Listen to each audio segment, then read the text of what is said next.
What's going on, Fury? 2-minute warning, back at it again. We're here with Tim and Josh. You know, the crazy duo, Shimmer and T-Dog.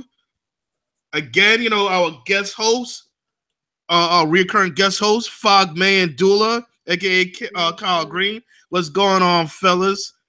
We got an interesting show today. What's going on, Fury? We're talking about back at it again. Here with sorry about that. I have a little feedback issue. Yeah, we have a good show for you guys. I mean, we're going to be talking about the Cowboys, the Dolphins, Sharon's favorite person in the world, McAdoo. Oh, man. But, before I go any further, Josh, Tim, what's going on?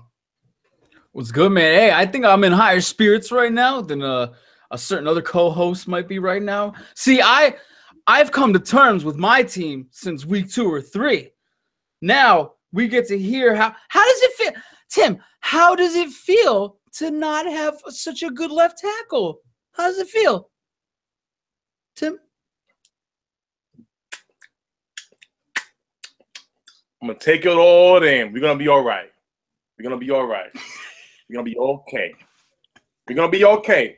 I'm gonna say my piece. I'm gonna say my piece, Jim. I didn't like what I saw last week, but we're gonna be all right. You want to start off with them as the topic? Yeah. Listen, let's start it up. Listen, okay. I'm gonna start do off, this. Jim, if you don't mind. I know other the special guests right now. I know Fox and Dula.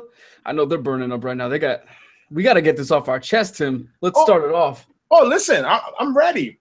I'm gonna say this. And all, I was very disappointed. I'm not saying the Cowboys would have won, but here, to all you trolls out there, I want to give y'all a lesson. When you watch the red zone only gives you red zone position and touchdowns. It don't give you the whole game. Okay, ESPN highlights reel is not watching the whole game. See, when you get anxious, oh, the Cowboys lost, let me go make up something. Oh, my God, let me go make up something. Oh, my God.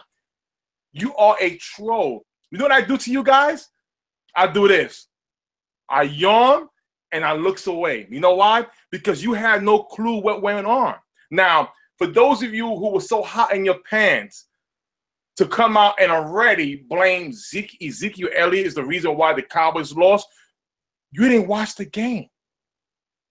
The main reason why the Cowboys lost was because the best left tackle in the game, or top 3 in the game, wasn't in. The coaching staff didn't, how can I say, hard enough so Dak Prescott wouldn't be sacked by one guy 8 times. And I mean just bull rush. I see no special type of way to get through Chaz Green. It was all just straight up bull rush. So all you guys out there who want to complain, oh, I thought Dak was MVP. Here's what I'm going to tell you. Don't ever criticize Tim for not knowing what the F he's talking about. Y'all don't know what y'all talking about because all y'all do is watch ESPN highlight, get high off the red zone, right? Judge. No disrespect. It's all love. It's all truth and love. When you troll with facts. You don't troll with hate. See, trolling with facts, you're knowing something. Trolling with hate, you don't know nothing. Now, I blame the coaching staff because it should have had taken 8 sacks for them to say, hey, Chaz, we're going to put you out. Or we chipped this guy 6 times. 6 times that we chipped Adrian Claiborne, Dak was okay. I recall Chaz Green being out last year for 4 games. We went 4-0. I recall Sean Lee being out whole season. We went 12-4. So all I'm saying is this. Hey, Jason Garrett, I love you. I've been out there to training camp. I see how you coach. All of this clapping your hand every freaking second don't mean nothing. Take a clipboard. You tell your offensive coordinator, Linehan and Marinelli, hey, what are we doing here? You're the head coach. You got to prepare next man up as best as you can. We did not make any type of changes at all. It was disgusting. I'm going to give you that. But we did not lose this game because Ezekiel Elliott didn't play this game. Oh, he should have taken 6 games. Let me explain something to you trolls out there. God forbid, get into Zeke's situation. A man stands up for what he believes in, and I applaud Zeke. I hope he fights to the end.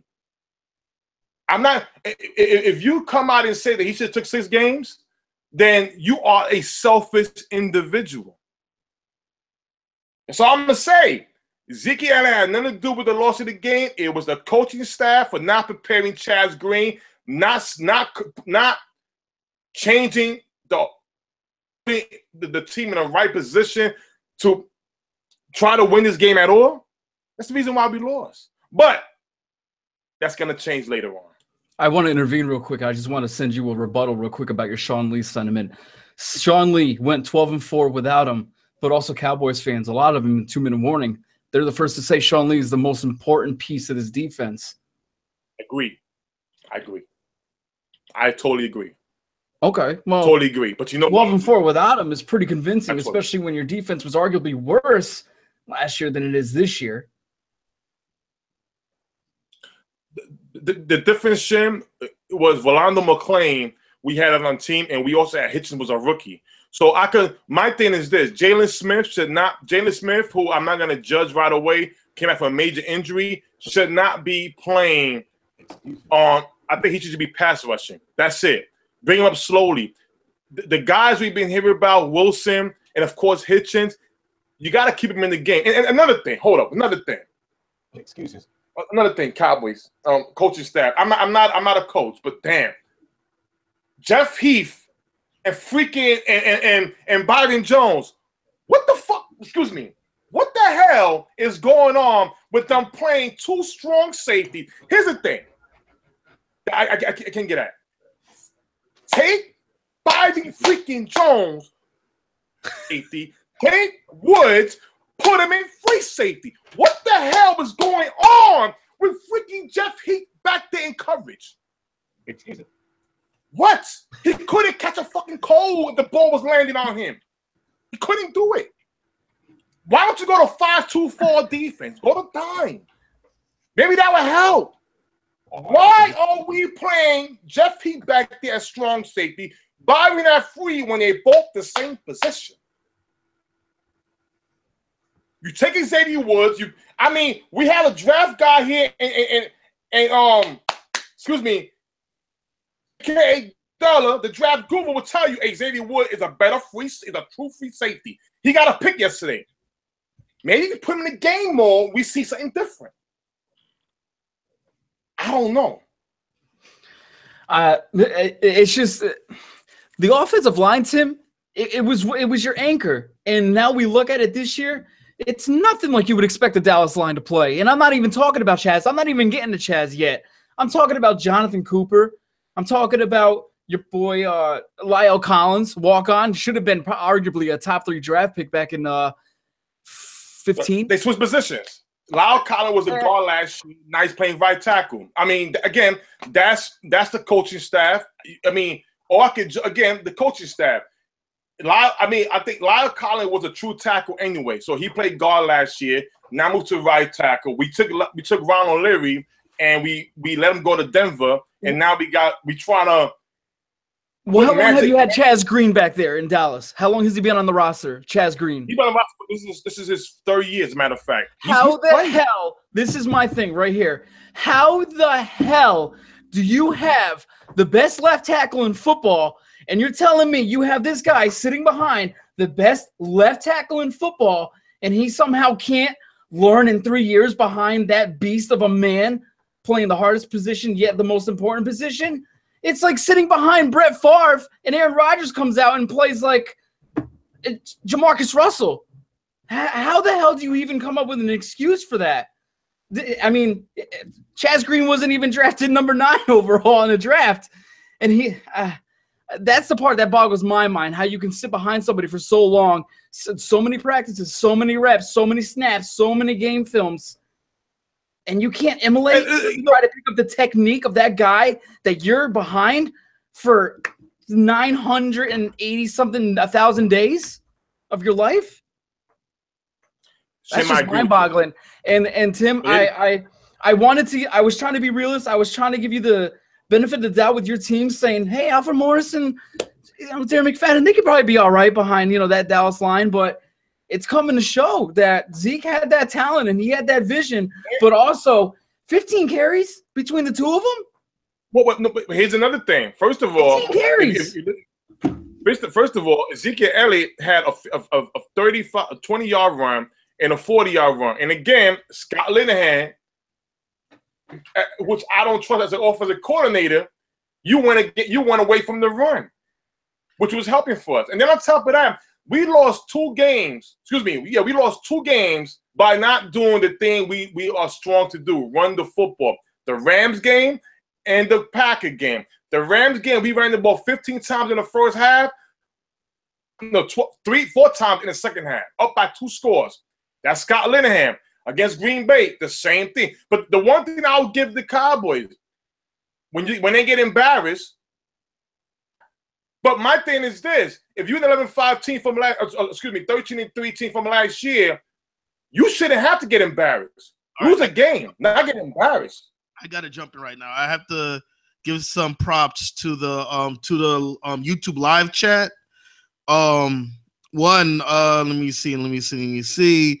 Wendy says that she kind of agrees with you, Tim, except for Zeke got to take responsibility for the situation he's in because he got popped. He got popped because of his behavior, aside from this girl too. And Fitty J said that Zeke should have sat for 6 games and it would have been better.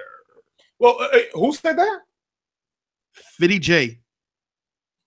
Mr. Vinny J, all due respect.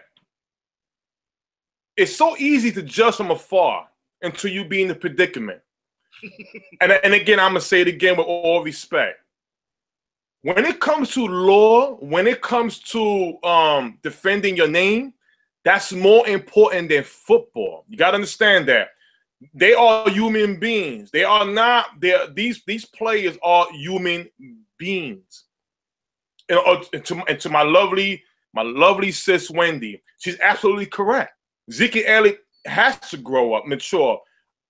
If the NFL is going to punish him for what he did at a parade, then fine. Let it be that punishment. Don't come here and suspend him for something he was never charged with. Even though, yes, we all know Mr. Goodell has the power to do whatever he wants, but at the same time, when you didn't even investigate it and you trusted and investigated from New York City, and she's telling you he's innocent, so you make yourself look bad. All this is about is politics and money. I would not be mad if this is like a 12-game thing. I wouldn't even be mad or disappointed if he fought for 12 games. He is a man. He is a human being. Who he is counts before anything else, before football. All right, we got to let Fox and Dula dissect this, but as of now, I thought they might be a wild card team, but without Zeke and the way this is looking, Tim, I got to count them out of the playoffs. Not me. Yes, not me. Oh, he's getting a Darth Maul hood on. I like this. No collared shirt, no tie, none of that. We going hoodie fog on this one. Let's go. Right. I'm here. Hoodie. You talk about Jason Garrett. Guess what? We've been talking about Jason Garrett and coaching since before they went 13-3. That was a problem, okay? We addressed that issue. And now you want to make it seem like that's an excuse. No, the reason here, Jason Garrett is who Jason Garrett is. The Dallas Cowboys are who they are. The fact of the matter is them losing Zeke has hurt this team completely and is going to stop this team from making the playoffs.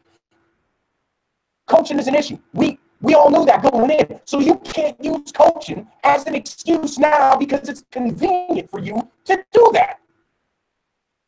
Bullshit. I'm not letting you slide with that. The fact of the matter is Zeke is out, and that is going to hurt the Dallas Cowboys. Why?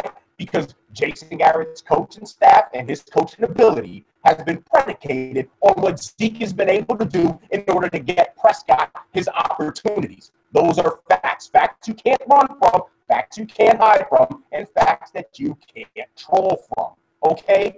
So pay attention. 27 minutes they had the ball for. 27 minutes they had the ball for. Guess what? They weren't able to do anything. They weren't able to control the ball properly. No blocking. Yeah, they've had injuries on the offensive line, but at the end of the day, guess what? This is supposedly the greatest offensive line there is in football. Then quarterbacking issues. Listen, Dak played a decent game, but at the end of the day, they had too many 3-and-outs, too much inconsistency. And again, he was under pressure. When he was under duress, it's like every other quarterback under duress. Well, with the exception of a chosen few, he wasn't able to perform. Okay? So bottom line is this. Ezekiel Elliott is the key cog to this Dallas Cowboys team, and he will be the reason why they will not make the playoffs, because in these next 6 games, they're already 0-1. They win maybe 2 of them.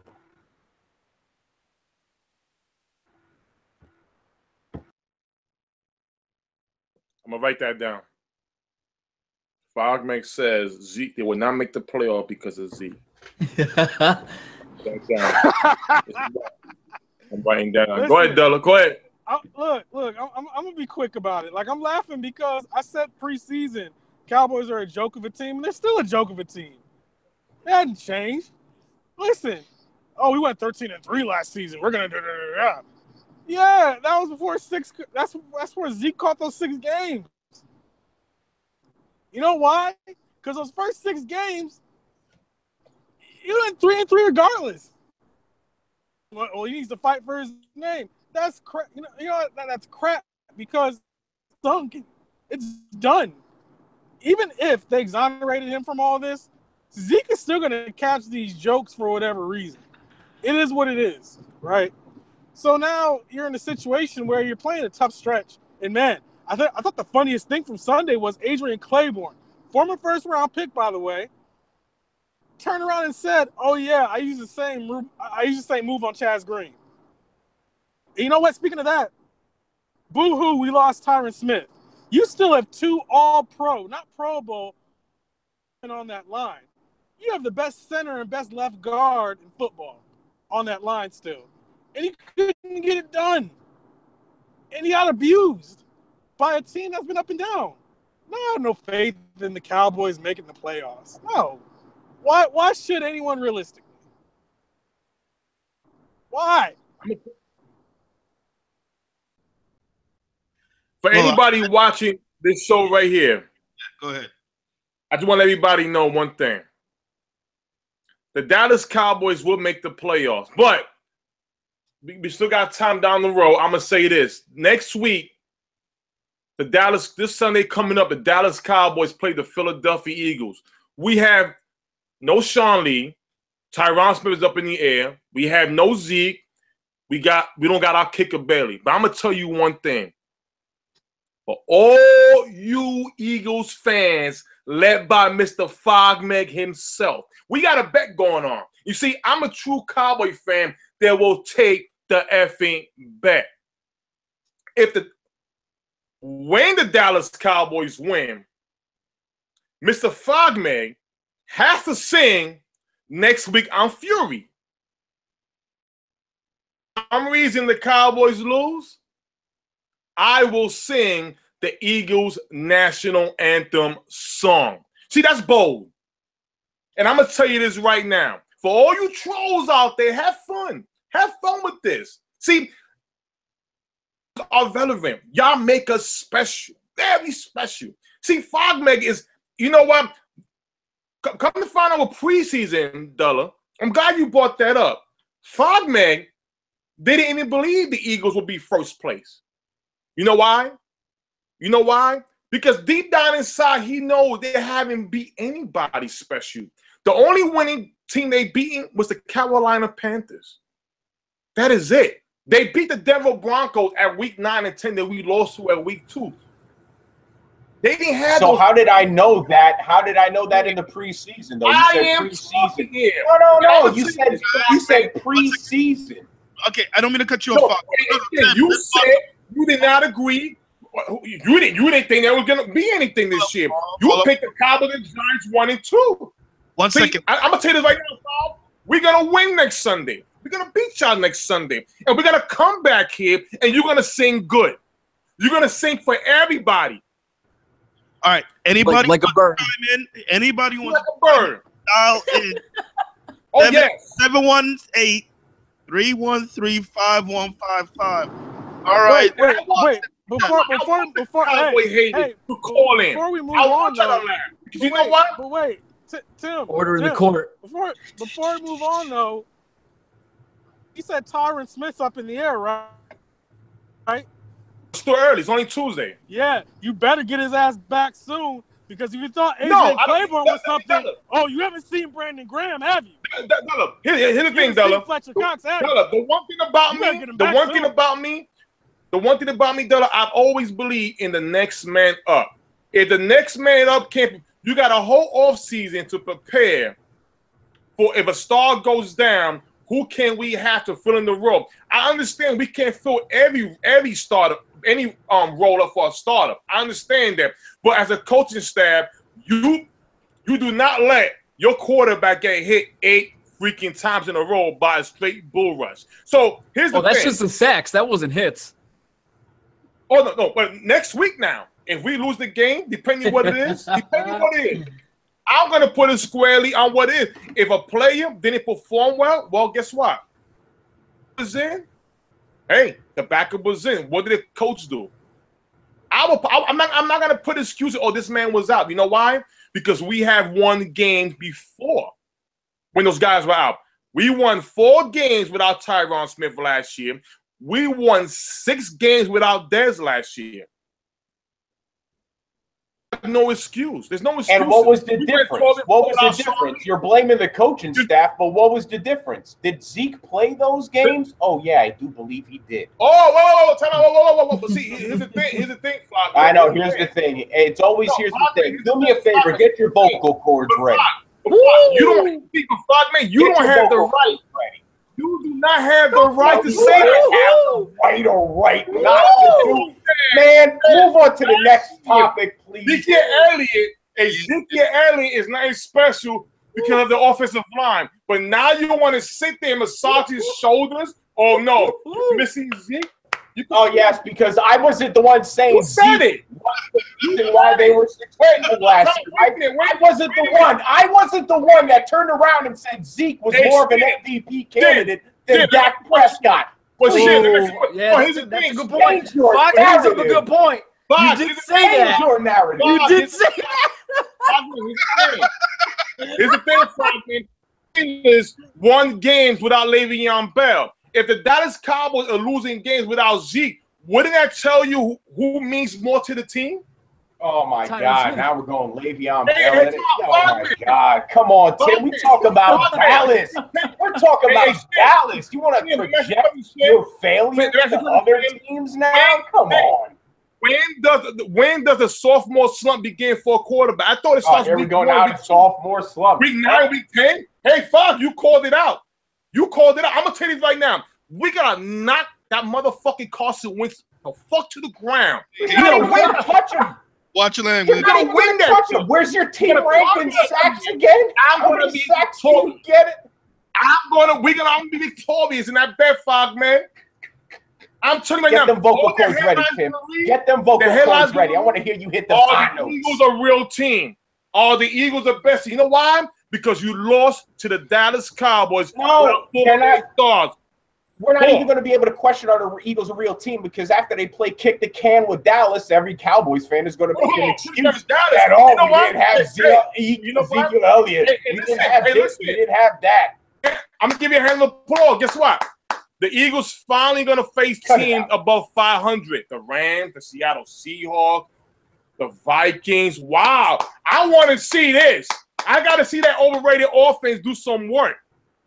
Everybody getting – and you know what, to Eagles fans out there? You guys are smoking McNabb, that Carson was better than McNabb. Yo, Stop smoking the hard stuff. Yo, Josh, what was And that? stop watching the red zone. Queen? Okay, stop watching the red zone and play for the freaking full game. Fly, Eagles, fly. Your Eagles freaking suck.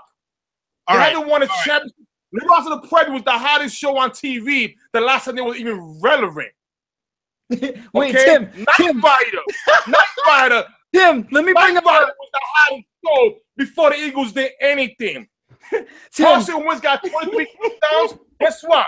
There's a backup quarterback for the Eagles like 1950 who had 23 touchdowns. Give me a break. That organization is garbage. You know, it's so garbage, I shoot a booger right now, but I don't want to mess up my PC.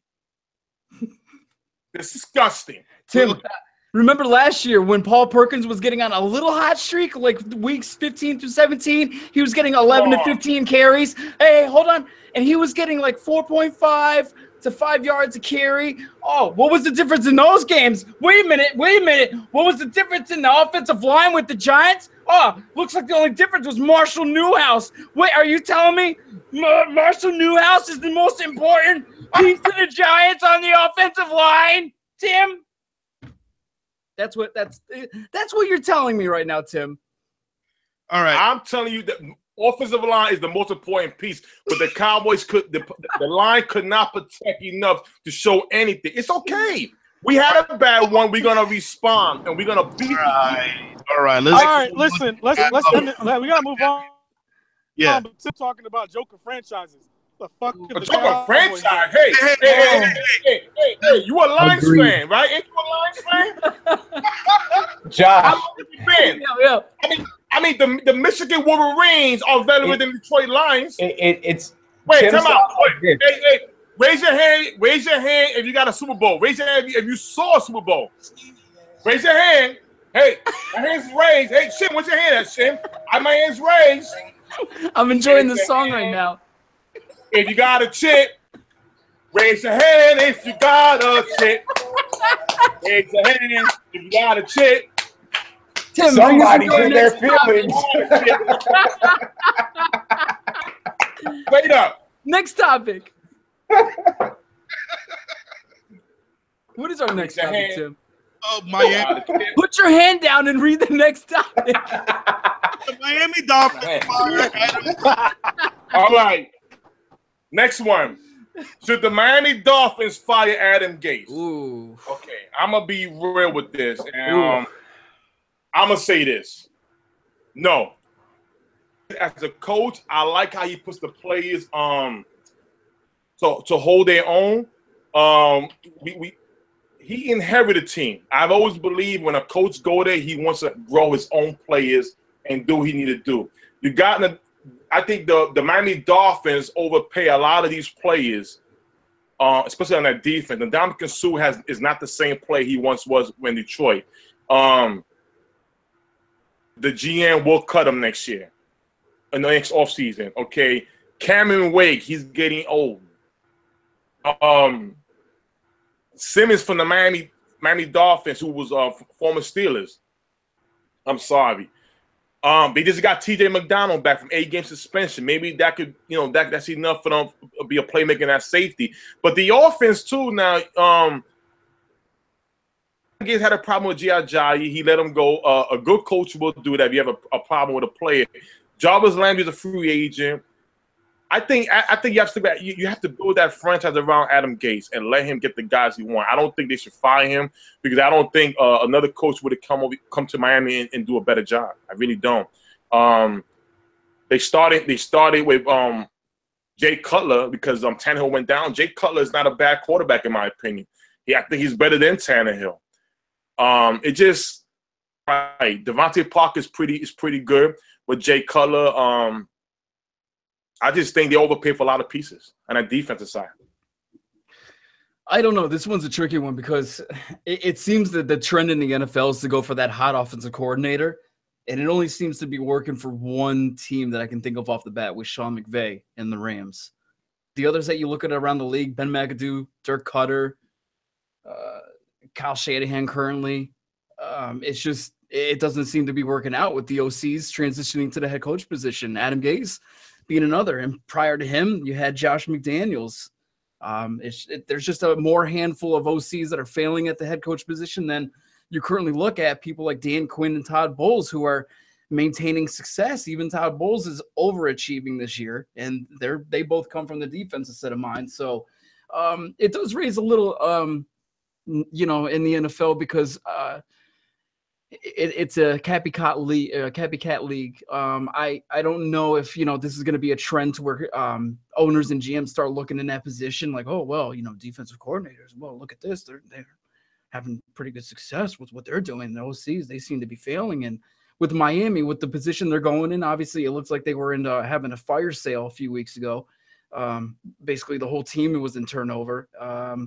Got a little fourth rounder for Ajayi. I don't know if that's really rebuilding process for them, but at the current point they're in, I don't like Tannehill. Cutler was a crap shit shot for going for a free agent quarterback. He's one quarterback. I'll agree. They should have looked at Cap before they got some dude who was drinking a Miller Lite on the beach with a Marlboro in his mouth and was like, yeah, fucking $10 million to come back. Yeah, I guess I could fucking sling the ball a few more times. It's just, it raises a lot of questions. And that is one point where I think a lot of Miami fans are going to say, Gase, you F this up. This is your boy. You brought him in because you had the confidence like Harbaugh did in Cap. You were pounding on his shoulder pads. This is your dude, and this is what you basically got out of it. Terrible season. You can tell, just like the Giants, the players are kind of quitting in the game, not really playing up to what their salary is relevant to what their play should be. So, yeah, man, there's going to be a lot of turnover going on in South Beach and the Big Apple coming 2018.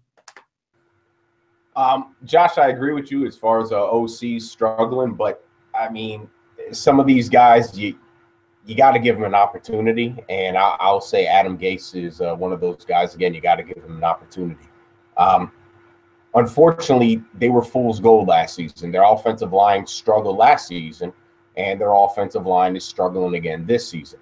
The only difference was Ajayi was able to reel off 4 or 5 games where he just exploded. If you look at the rest of the games that he played, he was averaging maybe like 50 to 60 yards a game. So there was really there was nothing there. So this offensive line is what it is, unfortunately. And you can't blame Gase fully for that. Him getting rid of Ajayi, well, there was frustration there. He didn't want to be there. He got exiled, and they got a pick for it. As far as bringing Cutler in, Tim, you said Cutler was better than Tannehill? What shit are you smoking? Are you kidding me? Cutler is the epitome of garbage. Like, he is mediocre trash beyond belief, and you said he was better than Tannehill. Devontae Parker's been hurt for the majority of the season, so this team struggles. Again, it's predicated around their offensive line and the fact that they can't run block and they can't pass block. Tannehill goes down, and you bring in Jay Cutler, who is fresh off of a pack of Newports, ready to go do some radio broadcasting and throw his hat on that and see how mediocre he could be there. This team made bad decisions all across the boards, and you can't fully blame Adam Gase for all of them. So, no, he deserves to get at least one more shot to see what he can do to rebuild this team in the image that he wants. Hey, I have to add to that, Bogman. Tim, good friend on the YouTube chat, live chat, Fitty J just say gonna send Cutler J a pack of Newports to retire. Fitty, that's my boy. Yeah, that's true though. See, I'm sorry, Cal. Apologies. Yeah. Look, you said Ndamukong Suh isn't the same player he was in Detroit. He absolutely is. He's the same player. He's equally as good. The problem is you don't pay $100 million for a defensive tackle. That's just stupid. I'm glad the Lions didn't do it. Because it's not worth it. You name a defensive tackle and make that much money out. You can't, because Albert Ainsworth was the one, and you tell me how that went. So, defensive tackle, that tackle isn't going to take you to a Super Bowl, right? So why you spend a quarterback money on a defensive tackle I don't know, boggles me. But hey, if that's what you want to do to give yourself a shot in the arm, so be it. I think the Dolphins are because Jay Cutler. What look like is Ryan Tannehill in their future plans with the Dolphins? They're 1 year moved from playoffs. Yeah, Dula, you're losing signal. You look in and out. Oh, sorry. I guess what's the worst that could happen with the Dolphins, right? They've been mediocre for years. What's another year of mediocrity? No worries. It's par for the course in Miami. Well, I want to. I'm sorry, Dudley. You done? Or apologies. Yeah, he's good. All right. I just want to say this to Mr. He says, I gotta be smoking something because Jay Cutler is not better than Ryan Tannehill. Mr. Fogman, why don't you have I'm gonna give you a homework assignment. Answers right now. Under Adam Gase, let's compare Jay Cutler's stats and numbers versus Tannehill's numbers.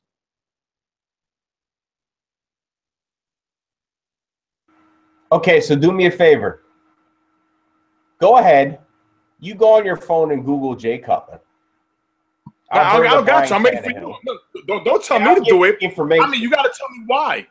Don't say a statement without giving a reason. Okay, so his completion percentage is better than Jay Cutler's. His touchdown interception ratio is better than Jay Cutler's. His yards per attempt is better than Jay Cutler's. Can we have the numbers? Don't tell me it's better and you're not giving me numbers. I mean, now he wants me to give you like a bodega. Bodega, you need numbers, right?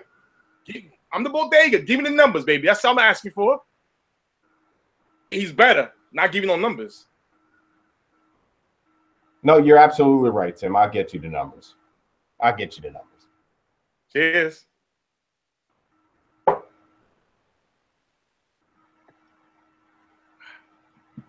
Oh, you know what?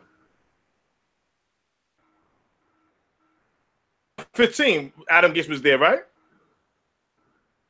With the Bears, right? That's a 92.3 quarterback rating with the Bears, right? Let's see what Ryan Tannehill did. What did Mr. Tannehill do? Oh, excuse me. Mr. Ryan Tannehill also was a wide receiver who converted to a quarterback while getting drafted by Miami. So he was still a project. We want to thank Mr. Cow over here, our draft expert, who brought that up for a couple of years. Okay, remember, learning how to play quarterback. Okay, his quarterback rating now was at 88.7, 24 touchdowns. Excuse me. Yeah, and 12 interceptions for Mr. Tannehill. I think the numbers are high for Cutler.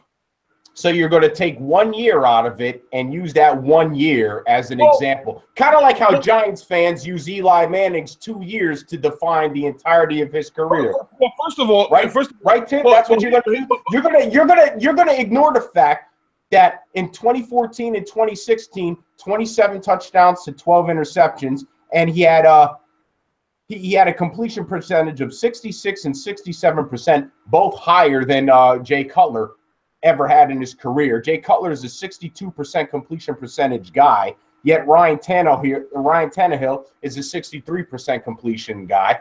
You're talking about a guy in Jay Cutler who actually got the opportunity, was afforded the opportunity to play with guys like Brandon Marshall in his career and throw to quality wide receivers like Alshon Jeffrey. Yet Ryan Tannehill, the only time he's gotten anybody that was good was Jarvis Landry, and Jarvis Landry isn't the outside touchdown receiver that guys like Alshon Jeffrey and Brandon Marshall are. But you sit here and you want to criticize Ryan Tannehill. I'm not saying Tannehill's a great quarterback, but to compare Cutler and Tannehill and say Cutler's a better quarterback than Tannehill, listen, if you want to say Cutler's had a better talent and better skill set than Tannehill, I'd agree.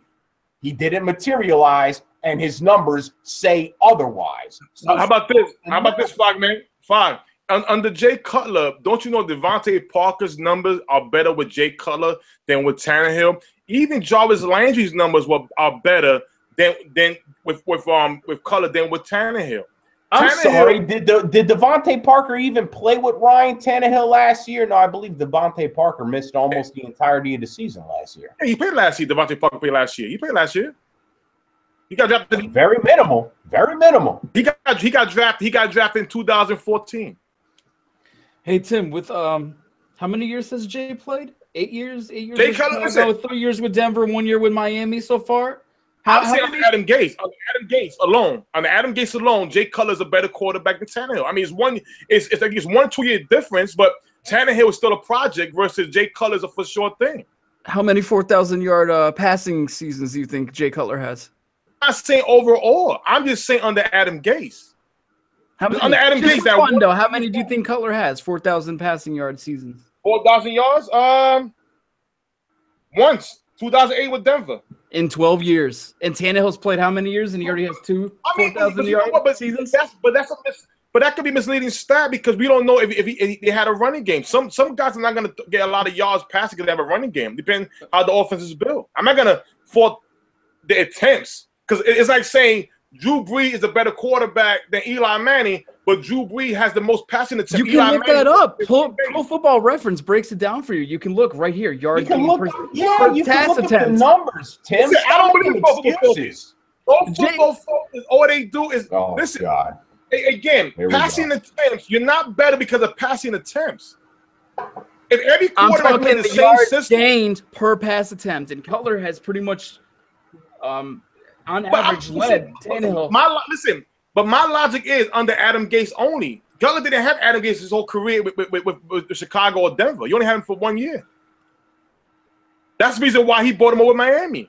But again, I'm not going to say because a quarterback passes the ball more with more yards versus another quarterback who has a running game and don't pass the ball, but he's better because he has more yards. Because Drew Brees, this is the first year, we're going to get to that later, but this is the first year that the Saints are running the football.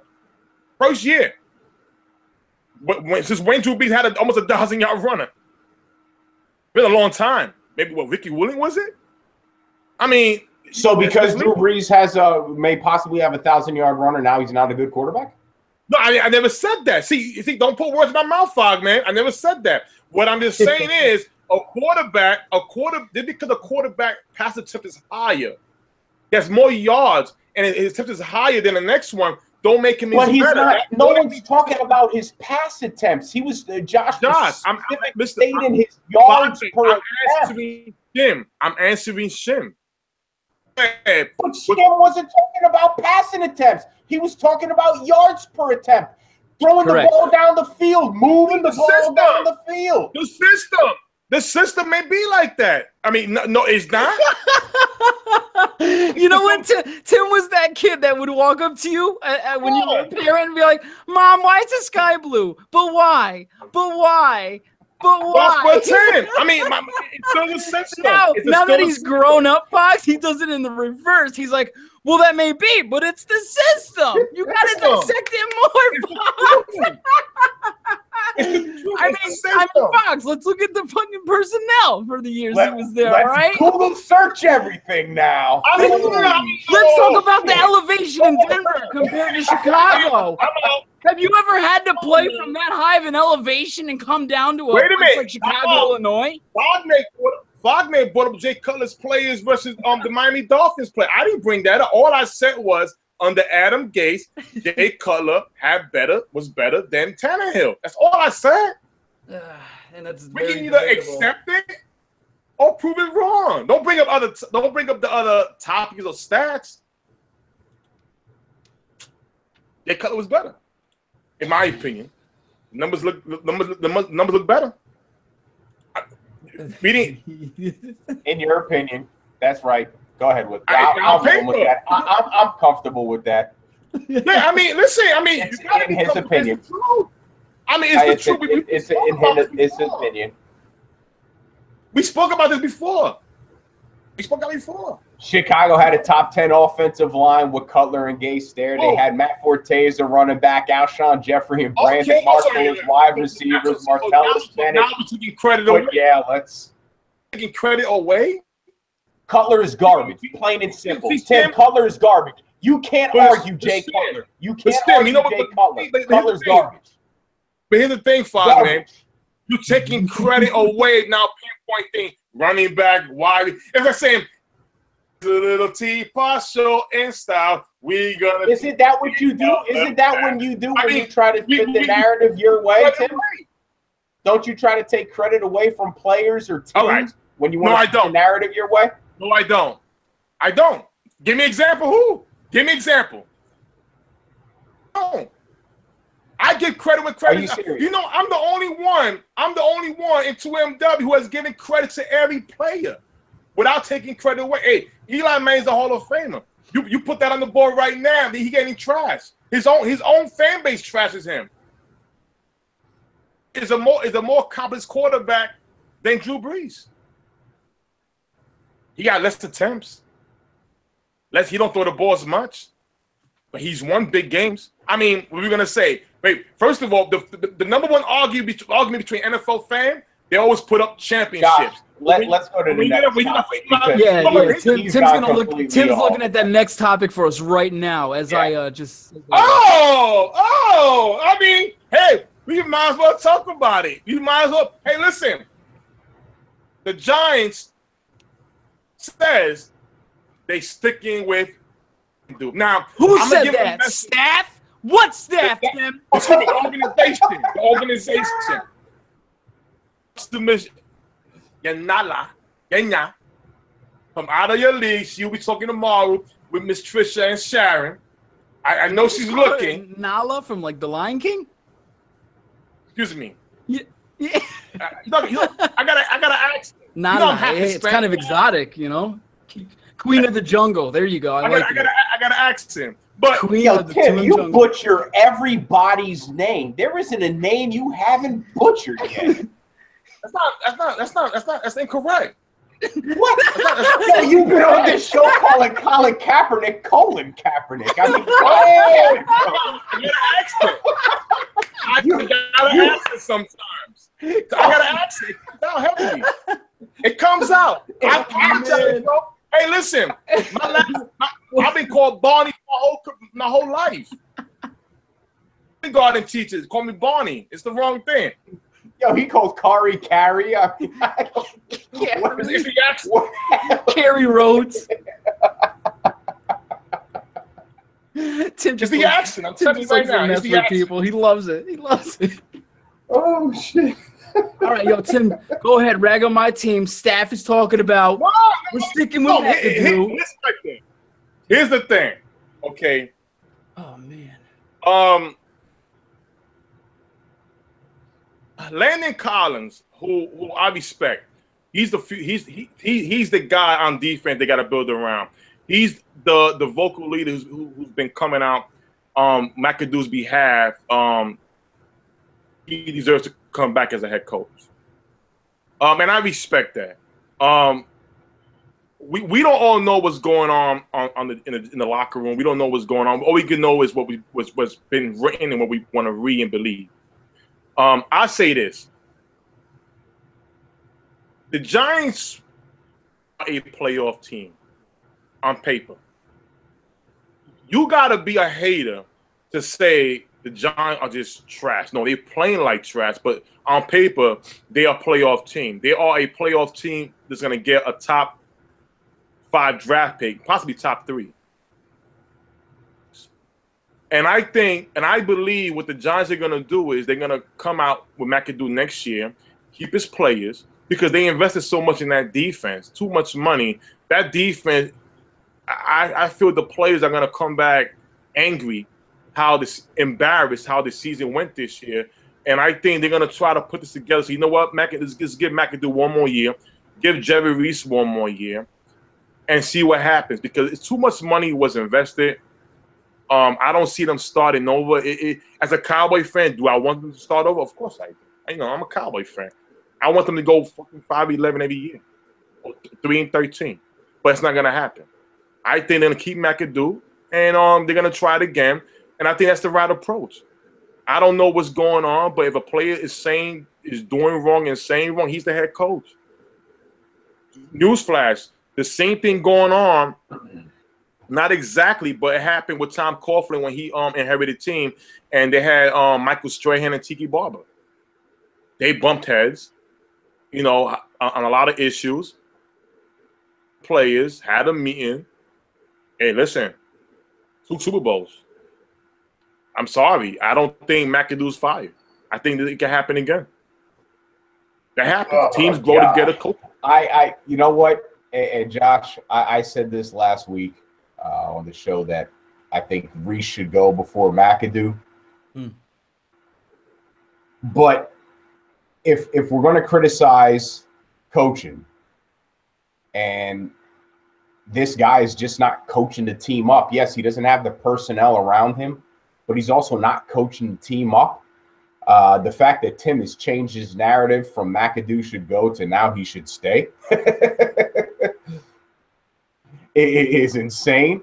I don't have a problem with the Giants not parting ways with him as of right now, but I truly believe at season's end that the Giants organization is parting ways with both Reese and McAdoo and going to go in a new direction. They're definitely going to go to rebuild, because this is a team that they just don't have. They don't have the core there. They spent a lot of money in the offseason a season ago on defense, thinking that their offense was going to be okay. And there were no signs that offense was going to be okay. And the thought process that getting rid of Coughlin and putting McAdoo in there, that it was going to create some giant change.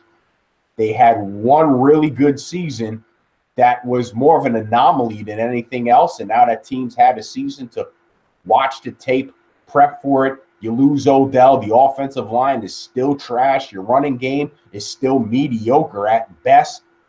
The only thing that you got going for you is your defense. And when you leave your defense out to hang the way the Giants have, they're going to give up points. It's the defense isn't bad, but the offense is so shitty that they're giving up points because their offense is leaving them out there to dry.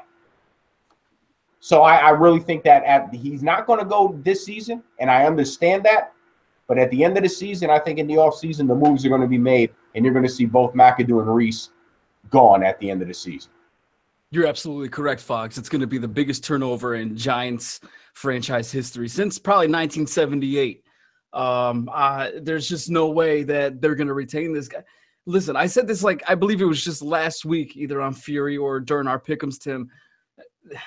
This has been a bad marriage between the team itself from both sides of the ball, where one spouse is doing all the work and the other isn't picking up their end of the means, to where it's a happy relationship between the two. The defense has been constantly waiting since the beginning of last season for this offense to pick up their shit and basically do their part, do your job. It's simple. But here we go. We have this brilliant offensive coordinator coming from a Mike McCarthy regime and that illustrious Green Bay Packers organization. What a rich history. Oh, over there in Lambeau. Oh, the offenses. This guy comes over. What a genius, this guy. He's so smart that he has a freaking 4 TGIF Friday menus put together of plays, yet he's calling the same exact play almost every single drive and play and down. There's 3 wide receivers, 1 tight end. Let's run it. That's it. That's Ben McAdoo's offense. No switching it up. No high formations. No 2 tight end sets. No 4 receivers. No empty backfield. No shotgun with Eli anymore. It's putrid. I believe it was Vernon Hargraves actually came up to Odell and said, "Yo, bro, we know exactly what you're running. Your offense is that simple where we don't even need to watch the film. We see the Giants coming up our schedule. That's like a bye week for us. We don't even have to go to the game film. The coach gives it to us off. He says, yo, they just won 3 wide receivers. That's all you need to plan for." This team is exactly what they are. It was showing without Odell and an elite defense as of last year. that defense is ticked off. They're pissed off. Why are they going to sacrifice their bodies basically and give 110% when that offense can't even lick enough to scratch up a field goal on their drives? It's terrible. It's toxic. Jerry Reese needed to go back in 2013. How the hell he's still here is a miracle. And this is exactly what faults the Giants organization, is they're too damn loyal to their family, to these veteran personnel and even players. They get caught up in this family little moral, and it backfires. This is a business. Family and business don't mix like two dicks. All right? Let's be real here. He's gone. Reese is gone. It's going to be a huge turnover coming 2018. Bank it. All right, but see. All right, Shim. I see the tempers coming out, but Shim. This is the motto, baby. This is what we are living for. Wait, Giant fans. This is what we are living for. Saquon. Take over Saquon. Saquon the Nittany Lion, baby. He's coming. Big Blue. You got to get off offensive line for him, though, Josh. No, but see, here's the thing, and I mean, Jerry Reese, in my opinion, I think he did a great job over the couple of years. Listen, every GM is not going to hit a draft. Every draft pick is no matter what. In my opinion, okay, Eric Flowers. I mean, listen, he messed up on that. But when everybody goes to Jerry Reese and say about the offensive line, who was out there that it was available that he didn't take advantage of? Everybody was happy when the team went 11-5. Andrew Whitworth. On that defense, he went 11-5. So the team was favored to go to the Super Bowl this year. Every Giant fan, hey, they're going to the Super Bowl. Nobody said anything about Jerry Reese then. Nobody talked bad about McAdoo now. I mean, so I don't get why Reese is. I can understand with the issues going on in the locker room between Ben McAdoo and some of the players, but what does Reese have to do with anything? He was okay. Not for last year and the start of this. Not for nothing, Tim. Giants fans were very critical of Reese after their 2007 Super Bowl. Giants fans did complain about that. And when they won in 2000, what was the reason why they complained? They were complaining because the team wasn't succeeding between the Super Bowls.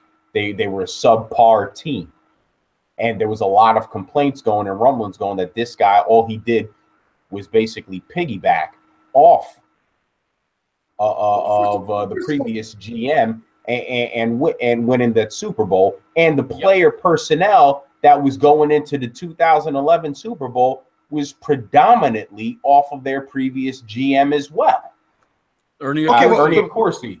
Yes, Ernie Accorsi was the guy. The personnel that was there was predominantly Accorsi's in 2007 and 2011. Ernie's the one that's responsible for making the move. His scouting report is the one that was like glorifying Eli coming out of Ole Miss.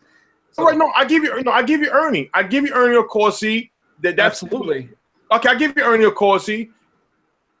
But wasn't Reese responsible for guys like Hakeem Nicks, Victor Cruz, Mario Manahan? No, where are they drafted? No. Listen to me. Wait. Hold up a second. Remember, the Giants were not a team of signing big-time free agents. They was never. They've never been. So until they got all that money. That's more of Mark Ross, the VP of scouting department in the Giants. Mark Ross is more valuable, in my opinion, to the Giants than Jerry Reese has ever been. Who he worked under? Under Reese, right? Tim, you're struggling here. Let's go over some names. Let's go. I'm just saying he worked under him. I'm asking you, does he work under him? Or does he work under him or over him? That doesn't mean that he shares the same ideas. Even if he works under him, it doesn't mean he shares the same ideas. You're addressing Mario Manningham like he was some kind of pick of the fucking litter. He's the equivalent of Freddie Mitchell. He happened to make a big catch. Are you kidding me? Fogman. Here's the thing, Fogman. I'm mentioning guys that won championships when it counted. I didn't mention any Eagles players. You never. So don't interrupt me. You don't know what that is about. Your Eagles never won anything. Freddie Mitchell made a great catch against Green Bay, 25. You remember that? Mario Manningham made a great catch in a playoff game against the San Francisco 49ers. Don't talk about knowing championship. Your default argument against me is Freddie Mitchell. All right? Okay. Cut it out, man. At least some logic and sense. I'm giving you logic. You need to find out how I'm giving guys IQ and football IQ is really low. Didn't Mario Manningham win the game clutch championship against the Patriots? He won. They didn't get the game winner. They didn't get the game winner. Okay, during that season, look at the numbers. Victor Cruz was a preseason guy. Who discovered them? Chevy Reese and his staff. All I'm asking is the gentleman that Shin brought up, does he work under Reese? A GM hires these guys to do their job during the offseason, during the season. You go out there, you find me the guys, we come back to the table, talk to your staff, we talk to the You should have been telling them to look for offensive linemen. Who? I mean, listen, we're gonna bring it up. Let me ask you a question, Fogman. It's easy to say that, but I asked the question: what was available that Reese did not tackle? What was available there that he took advantage of? What offensive lineman was available? You're sitting here mentioning scouting. Why weren't they scouting offensive linemen? They scouted Victor Cruz, an undrafted wide receiver. Why couldn't they have scouted offensive linemen? Last year's draft. Now we all know Dallas the draft group, but we all followed the draft. What offensive lineman was available during the Giants pick that they should have took over Ingram? They said offensive lineman was the worst rated in the draft history. Okay, let's go to the year before that. Even with the Evan Flowers thing. Didn't Garrett Bowles fall back into the late picks? Giants before the Giants pick. Chiefs picked before the Giants. No, Bowles was Denver though. I mean Denver. Excuse me. He's Denver. The left tackle for Denver before the Giants. Right. Yeah, Denver got before the Giants. Josh. Yeah, the Giants were trying to get the quarterback. Are we talking the first round of this year's draft? Yeah, first round. Giants by 11-5. They made the playoff. Denver didn't make the playoff. Broncos picked at number 20. They picked Garrett Bowles. And the Giants picked 23. Oh, okay. There you go. So my thing is they couldn't trade up. They had Ryan Ramczyk on the board still. Are you kidding me? Oh yeah, Ryan. There you go. Ryan Ramczyk was on the board. Honestly, we don't know if they even attempt to trade up or not. We can't blame the Giants for that.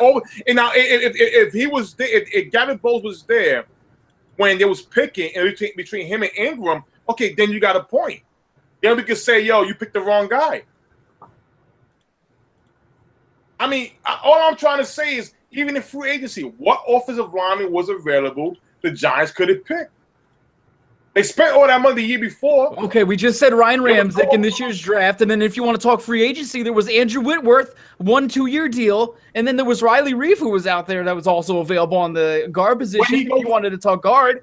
I was off. I was away for a little bit, but just to remind people listening in, if you have an opinion, save your chest. Dial in 718-313-5155. Continue. Tim, you like PFF, right? You like the analytics that PFF goes over, right? Ryan Ramczyk is the number 12 overall tackle. And you're going to tell me you can't justify passing up Evan Ingram. Don't get me wrong. He's having a great rookie year. He might be a stud later on. But seriously, when you have Ryan Ramczyk sitting right there, oh, yeah, let's just get another receiver. Let's just add another receiver to Odell. Marshall. No, shit. I give you that. No, I give you what you're saying, bro. But here's the problem, though.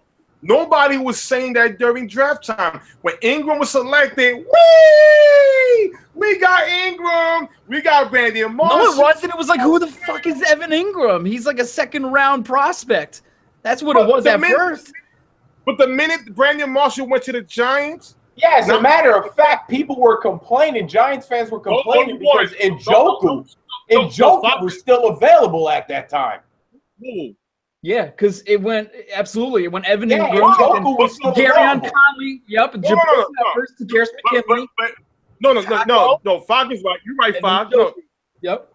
But Tim, Okay, you're well, also fine, equating Giants fans' responses and Giants fans' personal beliefs. We're talking about reality. Josh isn't talking about fans' responses. We're talking about reality and what we saw from the Giants and what needed to be addressed. Guys that on a 2-minute warning wall like James Cooper, who said, hey, the offensive line needs to be addressed. The only one that we know of. The only one. That right there, James Cooper was the only one. While everybody was celebrating already. But when you say fans, now I give you that 5. Yeah, but James Cooper was but he was the only one. Tim, the only one. So your point by saying this is what the fans saying is anecdotal. That's not even a real point. No, I'm saying is this: Fogman is correct, and 2MW Cooper was the one. I'm just saying he was the only one. Jim is correct for how he's analyzing the whole thing. All I'm saying is Giant fans did not. The minute they got Brandon Marshall during the offseason, they're hearing about Evan Ingram.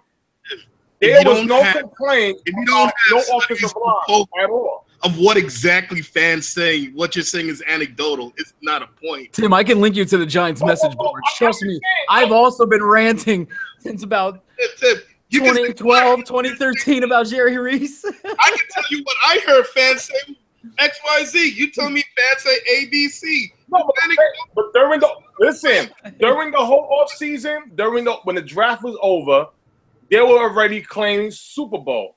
So my thing is this: I'll give James Cooper prop because he recognized the issue before the season started. Everybody was already celebrating. Tim, That's what I'm saying. If you heard fans say they believe in the Easter Bunny and the Tooth Fairy, is that also true? I did get a basket. I answer that. I can answer that, Shim. Excuse me, Coop. Coop. He don't even know who he's talking to anymore. No, my thing is this.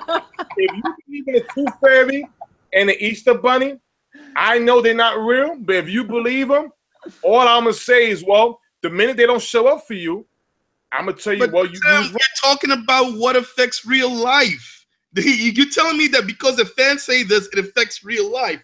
So if Sean. Real life. We're talking about what facts represent. All right, but Sean. But what I'm saying is this: those facts were not brought up. So, but what I'm trying to say is this: you're getting a man fired for what? For what? I mean, but Sean, here's the thing, Sean. If you're gonna blame somebody for not drafting the position, before you blame them, I'm just saying, just because you heard anything. But realistically, if you're gonna blame a GM for not getting an offensive lineman, you gotta tell me who was there. Fogman just came out and mentioned a guy. The guy wasn't available by the time the Giants picked. I mean, let's keep it. I'm calling facts out. Yeah, but Tim, you saying that what fans say is also facts. That's anecdote. But answer that though. I'm just saying, why are we blaming Reese for not getting offensive lineman? It was unavailable. If you don't have a poll that has an actual procedure of scientific studies to say what fans believe, then everything that you're saying. Sean, we're done with that. I'm saying is this: you cannot blame a GM for not drafting a position if the position was not available when he's picking. All right, carry on. That's what I'm saying. It's logic. Hey, listen, the Dallas Cowboys, did we want Taco Charlton? No, we didn't. But guess what? We was hoping Tyler McKinney fell. He didn't fall. Atlanta moved up in front of us and took him. We had to settle for what was available.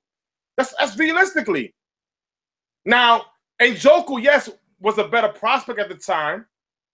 That's true, 5 million Shim. And right now, Ingram is. So that's all I'm saying. We want to take the toss and bury the man. The man brought in 2 championships here. No, he didn't. That was Ernie Accorsi's team.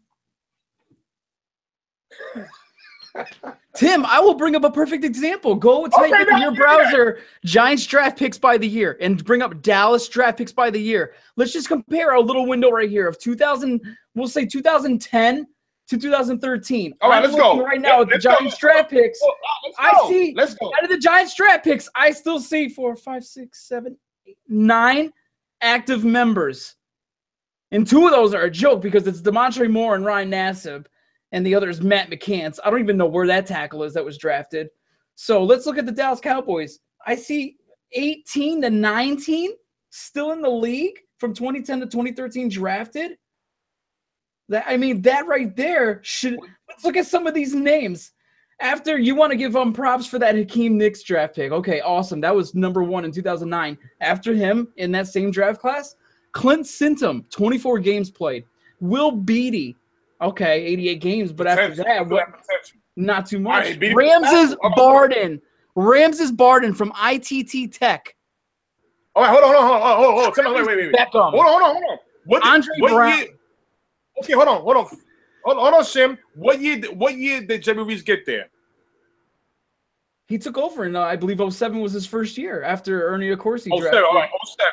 Right. All right, 07. Okay. All right. Now, it was Accorsi, right? I believe so. I got to look that up to be sure. All right. Matthias Kiwanuka, I give you so-so. First round. Senorise Moss, never panned out. Jervis Wilkerson, never panned out. Barry Cofield, I give you that. Wimper, never really did much. Mm-hmm. Never make the squad. Get him in first and never make the squad. Reese took over in 07, the beginning. I'm sorry.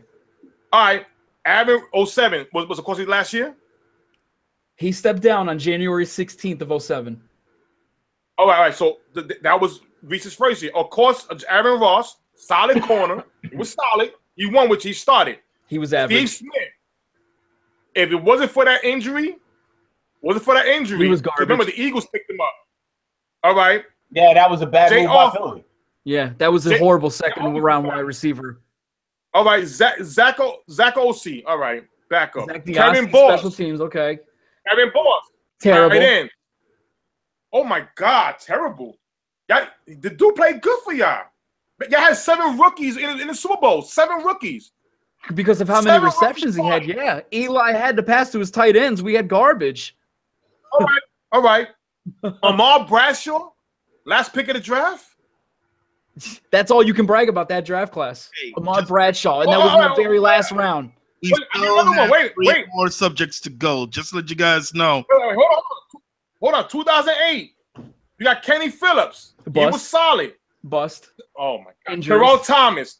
Mario Menahan. 3 ACLs. Jonathan Goff. Andre Wilson. Who's Brian Keel? Who's Jonathan Goff? Tim, you talked about what was available. How about Kelvin Beachum? How's he doing for the Jets right now? Oh, that's a good point, too. Who? I forgot about Kelvin Beachum.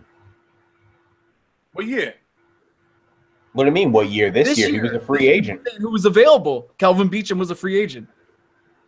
Oh, the Jaguars and Steelers, offensive lineman. And yes, the Giants had an opportunity to get him and decided not to pay him. The Jets paid him. No, they paid JPP. They still with the defense. They made a choice. They didn't JPP lead the team in sacks. Wouldn't that be Jerry Reese's fault? See, but here's the thing. Here's what I'm trying to say. Now here's the thing. That's the money management aspect. Here come the excuses again. Here come the excuses. Listen. Frogman, you got to hear this. When y'all signed JPP, the man had led the team in sacks. He was special last year. My thing was this. No, he's special. He got 3 fingers. He's special. The only football player in the league with 3 fingers. Call out you want to see it, but it's selfish for y'all now to want to bring up we should have never signed him. But when y'all did, it wasn't an issue. He's a Pro Bowler. Beachum? I appreciate you trying to stick up for my Giants. It really does warm my heart, Tim. But yeah, we probably should. No, I'm calling. But what I'm trying to say is, But no, you can't make an argument and say that what was available on one hand, and then turn around and say, "Oh well, they spent the money on JPP. Why shouldn't they? Look what he did." That's an invalid argument. So you're saying on one hand they spent the money on a good guy that they should have spent the money on, and because they didn't have the money to get an offensive lineman, well, that's the way it goes. But on the flip side, when someone says, well, Jerry Reese should go, well, what was available. I mean, no, you can't make that argument. There was more than enough available out there. There was more than enough available out there. Me and Josh named 3 or 4 of them. Okay, first of all, if we're gonna call it how it is, he signed for $24 million. That was out of the range of the Giants anyway. They didn't have the cap space. So I mean, they only signed this guy for $15 million. So what else we gonna pay? Oh, wait. Now Jerry Reed should have probably cut a defensive player. I mean, it's too much blame. It's too much blame. I mean, it was fine for everybody. No, we going to the Super Bowl. Now the minute they have a bet, it's his fault. No, Tim, because I never said the Giants were going to the Super Bowl. You keep trying to flip the narrative, though. 90% of all the Giant fans was pretty set on the team. But yes, because again, fans buy into this nonsense, just like fans bought into the Jets being some type of Super Bowl team or potential Super Bowl team the year before when they went 10-6, and then they came back and go 6-10. It's the same thing. There were flaws with this team that got overlooked because they had success and weren't addressed during the off season. Point blank. Okay, wait, time out. May I read something to you, Mr. Fogman? You brought up Pro Football Focus, right? Ladies and gentlemen, whoever's about the 2MW, I'm going to read something. Remember earlier, Mr. Fogman and Mr. Shim said Pro Football Focus means something. Well, you brought up Kevin Beachum, right? Well, hold on. I'm going to take a sip. The 27-year-old SMU product lived up to his expectations after taking over at the crucial left tackle spot for Jacksonville.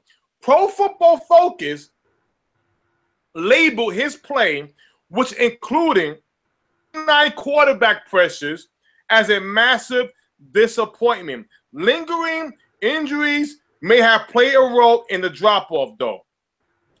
He's the best one on that line. In 2015, had a knee pain during the second half of the season. I mean, listen, my whole thing is this. Maybe Reese did his homework and said, hey, I'm not going to pay this guy all this money, and he's not 100%. We don't know if his injury or his play. That's the GM's job, right? But wait. I know what would have happened. Y'all would have signed him, and he would have gave up sacks. Oh, Jerry Reese did it again. Oh, there you go, forecasting what could have been. Meanwhile, he isn't giving up anything. Josh McCown has been standing straight up, and the Jets actually won 3 games this season. An average left tackle is better than a piss-poor left tackle. Is Kevin Beachum playing? Yeah, he is. He started all 10 games. No. Is he playing now, Fogman? And he's the best rated one on that line. Yes, he's playing right now. All right, move on to the next. I know you love PFF, Tim. Now, should we move on to the next? Our rankings, or are we going to address the Jacksonville's real quick? No. We're going on, Sean. We're going on. All right. Are the Jacksonville Jaguars a Super Bowl team? Now, you see, no. I'm always the one who gets screamed at, yelled at, antagonized, and everything. No. Said beginning of the season when we did the whole division thing. I said no. The Jaguars have a defense, have a top defense that can lure them to the Super Bowl. I said that. No. We got tape and video. I'm telling you right now again. The Jacksonville, the top, ain't they ranked number 3 this year? They caused 13 fumbles. They scored more points on defense. We haven't had a type of defense like that since the Seattle Seahawks. Probably the Baltimore Ravens. Those teams went to the championship with an okay offense. Jacksonville can make the Super Bowl. You know why? That defense slowed down probably the best offense in the AFC, Pittsburgh Steelers. Now, they haven't played the Patriots, but remember, already at 40 years old. We're talking about he don't have his elder man guy to bail him out. He's still playing. Wait, he got Martellus Bennett, who might even say, "Oh, you lost Brady for the season? My shoulder hurt. Let me get cut again." You mean Edelman, Tim? There you go, butchering names again. It's not Elderman. This is the accent. I apologize. The accent. So again, the Jacksonville Jaguars defense, yes, can take them to the Super Bowl.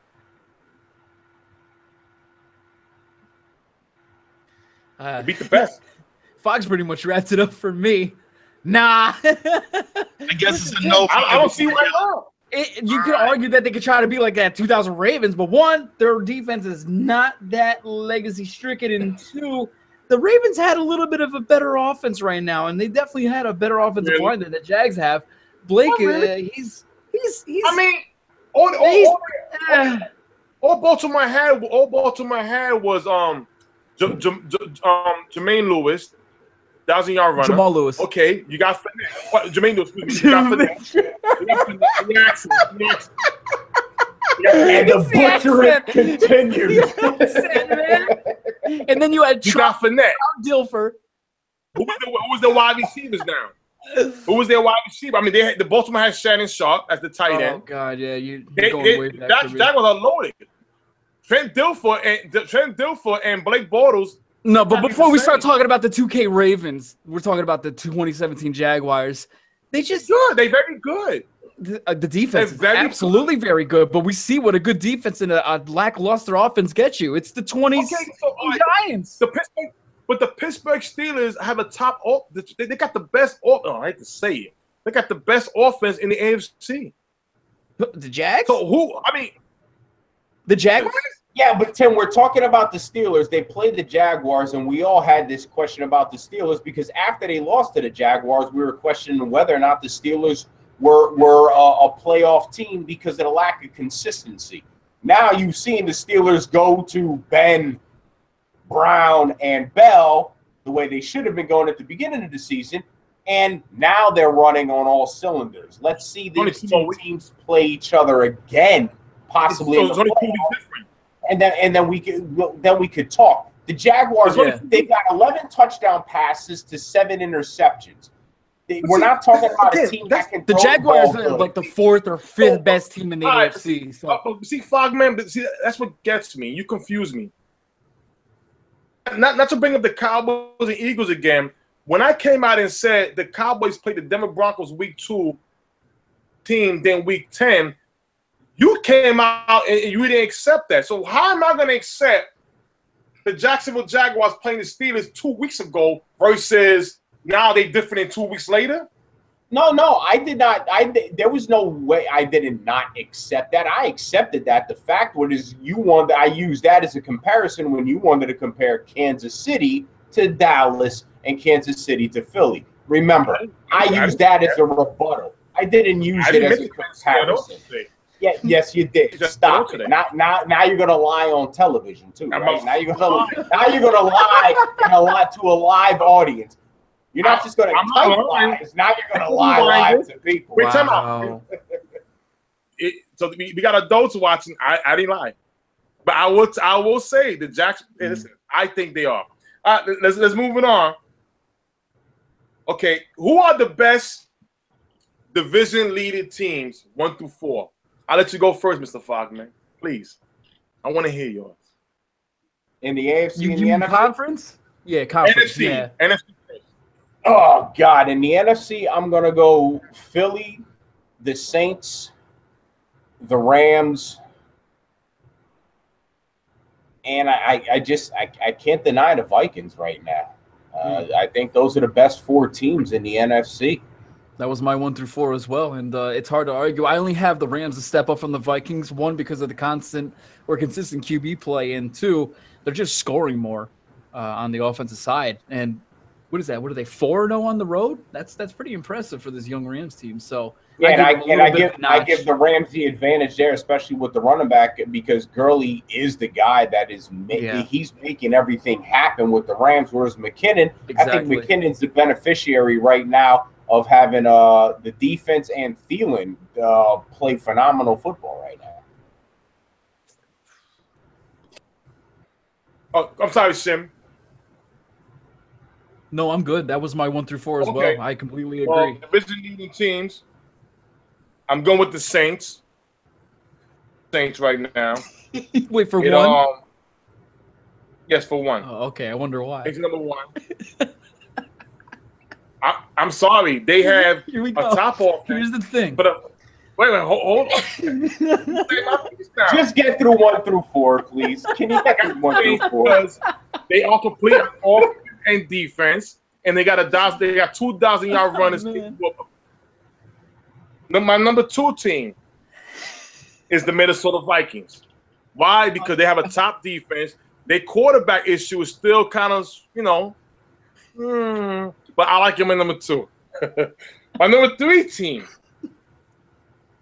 Why? Because they beat opponents. They have beaten above 500 teams. Wait, who was your number 3 team? The Rams. LA Rams. Okay. And who was number 2? The Minnesota Vikings. Okay. What I say making wrong? sure. I'm going off of teams who have beaten good teams this year. No, you're going off of trolling ability. I appreciate I'm not that. trolling. It's entertaining as all hell. It's entertaining as all I'm hell. not trolling. I'm saying the Philadelphia Eagles is number 4. You're just a They're bitter number Cowboys 4. fan right now. No, I'm not saying that. And you're going to be Ladies and really gentlemen, pissed off tomorrow, next week. You're going to be really pissed next week. Yo, what song did you guys Another decide time. on? I don't care. He's going to sing It's Raining Men next week. I'm telling you right now. I'm not singing that. At 9 o'clock, we don't sing that. We got children watching the show. All right, we go with the AFC team. What you got? What you got, Frogman? Oh, shit. I hate this because Corey and Brian are going to fucking crucify me for this shit. But you gotta go with the Steelers as number 1. They got it figured out on the offensive side of the ball. Their defense is a top 10 defense. And I said this before and I'll say it again. I almost feel like the first 4 or 5 games of the season, this was Mike Tomlin trying to send a message to Le'Veon Bell and Antonio Brown for their offseason antics that we could win without you, because they just started going to them after week 4, and that was it. It was over. They started winning after that, and this team seemed fluid again. I'm going to go with Kansas City number 2, even though I don't like them at that position. Their defense is better than New England's. New England's still, even without Eric Berry, New England's defense still is trash. Yeah. So I'll put New England at 3. And number 4 in the AFC, Jesus Christ. I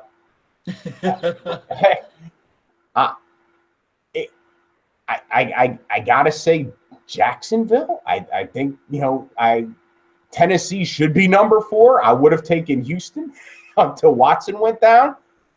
But at this point, what do you've got? The AFC is actually the weakest of the 2 conferences. I'm sorry, Fog. Titans are leading division. Well, they tied. All right, I hear what you're saying. They're tied, but again, Jacksonville has actually looked better than Tennessee overall, and Jacksonville owns the tiebreaker because they beat the living shit out of Tennessee in week 1.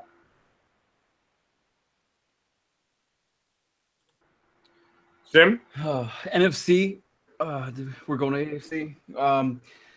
I got New England first. I have to. Cliche. New England number 1. Number 2. I hate to say it though. I kind of agree with Foggs. I love to troll him, but Pittsburgh, man. I mean, the only thing I had worry about was how they kind of played down to the competition last Sunday against the Colts. But other than that, I mean, I can't see them doing that for the rest of the year. They got all the components they really need for a big run too, so they're going to be scary once it gets towards the end of the year. My number 3 team is a little surprise for me myself. Carolina. Granted, in the AFC. Oh, I'm sorry. I'm looking at my. I apologize. I'm out of it. For my number 3 team, I'm going Kansas City, because I don't know, man. They're kind of slipping for me. I would argue them number 1 or 2, like I was earlier in the year, but now without Eric Berry, I was trying to give him some benefit of the doubt, even without him back there. But who is it? Ron Parker and I forget the other dude, Eric Murray. They just been playing like ass cheeks. And outside of Marcus Peters, their cornerbacks are just terrible. They haven't been doing anything. Terrence Mitchell and Phillip Gaines, pretty bad stuff. And then outside of Justin Houston and Chris Jones, they really don't have too much on that interior defensive line. So I don't know. They're kind of slipping and losing the past 3 out of the 4. A little disheartening to me. I don't really like that. But the number 4 team, this was a juggle for me. I initially had Tennessee in there, but at the last minute, I'm going to put Jacksonville in there, even though I just argued that, their offense probably isn't as good as it should be. I can't trust Tennessee right now. There's just something about them that just makes me not, even with at a 7-3, or I'm sorry, 6-3 record that they have right now. Should be 7-2 if you want to argue that botch call way in the beginning of the season, but something when they play, man, it's not all there. They have the line, they got the running backs. Mariota's an exceptional quarterback. Something is not ticking with that team, and especially on the defensive side too. Like, they were, to me, a much better defensive unit last year. Kevin Byard back there is still playing great, but young Adoree Jackson and those guys absolutely need to pick it up on the corners. So for me, I just can't see me putting the Titans in the top 4 right now in the AFC. It's going to be pretty much a 2 to 3 team battle, though, when it comes down to it in the end for the AFC. Okay, well, I got mine's a little shocker. I'm going off. That's not a shocker. I'm going with the Cowboys beat them. I'm going with the Chiefs number 1. They started the Patriots. That's my number 1 team in the AFC. My number 2 team is the Jacksonville Jaguars because they beaten the Steelers. Their defense could shut down, I believe, anybody in the AFC. They beat an offense like the Chargers last week. Defense wins championships. So I got them number 2. My number 3 team, of course, is going to be that's a proven championship team, but I feel because the Chiefs slaughtered them, and I think Jacksonville's defense could shut down the Patriots, they deserve to be in the 3rd spot. I can't go off of resumes. Resumes don't mean anything. That resume was last year, 2017. Not the same Patriots team. They don't have the same players around Tom Brady anymore. Same system, but they don't have just that. Even Brandon Cooks hasn't been that guy that some of us thought he was going to be with Tom Brady. And my number 4 team is the Pittsburgh Steelers because I think they're overrated. I know our 2MW brothers, Corby and Brian's watching. They still got issues going on. The one guy who's having the best year on that offense is the rookie Juju Schuster. He's probably the best threat on that team. Le'Veon Bell hasn't been the same. You almost lost the Colts game last week. Antonio Brown has been shut down. Big Ben is not the same. It's been a soap opera for that team. I mean, the potential is high for that offense, but again, Jacksonville Jaguars shut them down. Their defense is very overrated. So they're the number 4 team. I can dig it. I ain't got nothing wrong with that. I mean, I'm not trolling. I know Steelers fans will be mad. I mean, you got to call it what you call it. The Jaguars, if the Jaguars right now had a stable quarterback, my God, they're running through that. But this defense is special. But you just hit the nail on the head. If the Jaguars had a stable quarterback, Blake Bortles isn't even Trent Dilfer. A better quarterback than what they. I mean, if you had Jacoby Brissett or somebody like that, they're gonna kill. Blake Bortles right now is limited.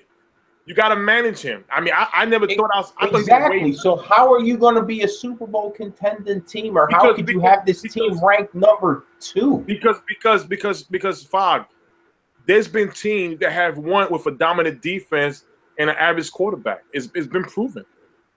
The Jaguars' defense is special. It's not just good. They're special. I mean, you got Jalen Ramsey, top 3 corner or number 2 in this league. You got Abuye, who was the top corner last year. He's repeated there. You got guys like Barry Church. You got Campbell. You got Marcel Davies. You got my man Telvin Smith, Miles Jack, Plusnusky. They're loaded. I guarantee you right now, if you play Madden football, that's the most team picked online. They're loaded. That team can shut down any offense in the whole NFL. Except, they can. They really can. Okay. I'm just calling this. I mean, let me ask you this: who has the best offense in the NFL right now? The best offense? The Steelers, right? Statistically? Statistically, no. Statistically, the best offense is the Rams. I want to say this. I think the Rams or the Eagles got statistically the best offenses. Oh my God! So you're telling? Wait a minute. You're telling me the Jaguars defense cannot shut the Eagles offense down? I know that's your team. Let's be realistic. We're talking about Alshon Jeffrey, I'm sorry, he's overrated. Zach Ertz is a stud. That's a stud. That's probably the third best tight end in the league. Probably, yeah, he is. And Gronk, I'll give you that. You're telling me that Jaguars defense cannot shut down the Eagles offense? And meanwhile, you got no Le'Veon Bell. You got nobody close to Antonio Brown. You got nobody even better than Juju or Martavis Bryant. Oh, they could slow that dog. They could slow that offense down without question. Come on, that team is loaded. I love the job that Tom Coughlin is doing. You know, the guy who got fired from the Giants. I love what he's doing over there.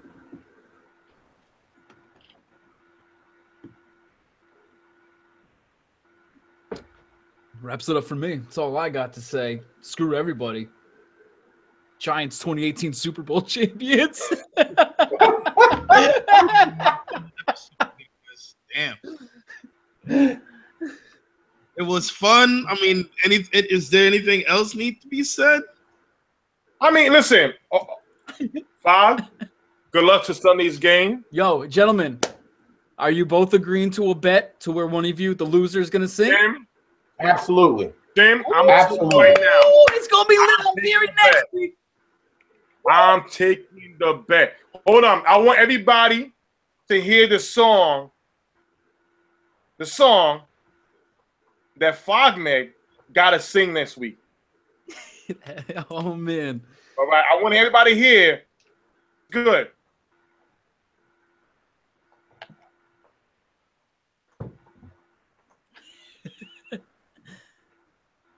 The suspense is killing.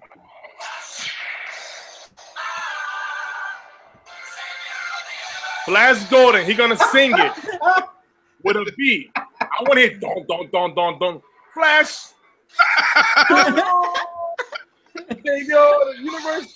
Tim, I'm gonna make you sing the thong song. That's what I'm gonna make you. I gotta sing. You know it's what? gonna get ugly. The 47 chapters of Trapped in My Closet featuring R. Kelly. Listen, if I lose, I'm gonna sing the Eagles song. Now you're gonna sing a song of my choice. Yeah. You want to do that? Fine. Yeah. You're picking the Flash song for me. I'll let you pick the song for me. But when you lose, winner gets song choice. Song of my choice. Oh, hey, fine. You know what? If you're gonna go hard like that, I take that song. I know it's so that's you're gonna sing about. Pick some. You better pick something real good. Right. You better hope Dallas pulls this upset off. All right, Candy you're shot. gonna go hard. You heard it here first, guys.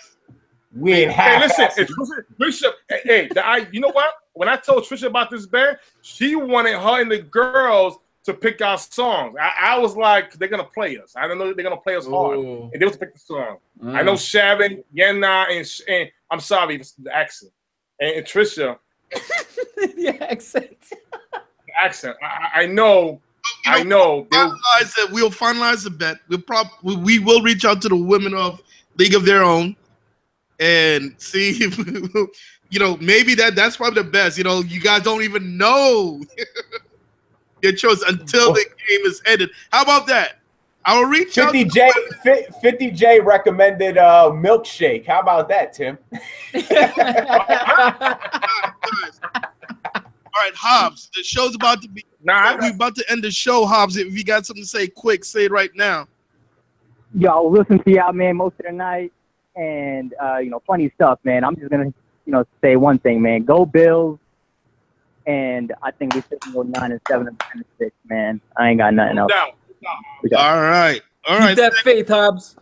Thanks for dialing in, Hobbs. You heard it here. We're gonna reach out to the League of Your Own, see what they if they want to be part of the bet. To see which the losers have to sing. Hear one of y'all sing, man. Oh, it's coming. No doubt. Song, whether it's the Flash Gordon song, I want to hear one of y'all sing.